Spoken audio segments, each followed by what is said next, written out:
Si les Français le souhaitent, nous sommes prêts à gouverner.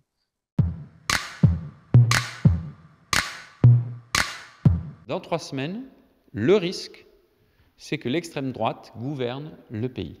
On ne sait pas vraiment ce que les Français ont exprimé à travers leur vote, si ce n'est qu'ils ont exprimé d'envoyer 33 députés RN sur 81 députés français. Aujourd'hui, c'est le résultat de la politique de Macron qui nous mène au score de l'extrême droite et à cette dissolution.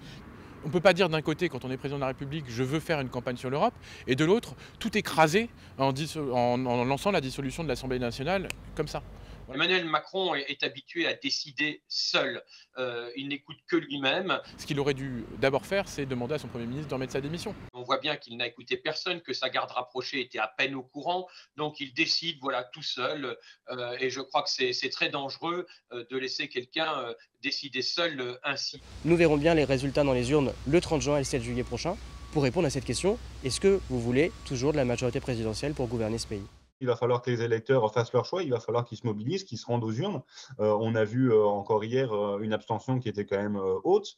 Nous, on pense aussi qu'il y a un certain nombre de personnes qui ne se sont pas encore prononcées, qui ne se sont pas rendues aux urnes hier et qui peuvent aussi nous rejoindre. Le message pour nous, il est très clair, c'est qu'il faut faire bloc, il faut justement une unité populaire, mais qui se base sur un programme de rupture, celui de la NUPES, qui a été plébiscité en 2022. Donc la question de qui sera candidat n'est pas intéressante. Là, ce qui est important, c'est de voir comment et sur quoi on fait l'union. Donc chacune et chacun doit prendre ses responsabilités. Moi, je prends les miennes. La gauche, et seulement la gauche, est capable de faire barrage et d'incarner l'alternative. Je reste sur ma position, qui est celle des LR de l'heure, qui a toujours été la mienne, ni Macron, ni Le Pen.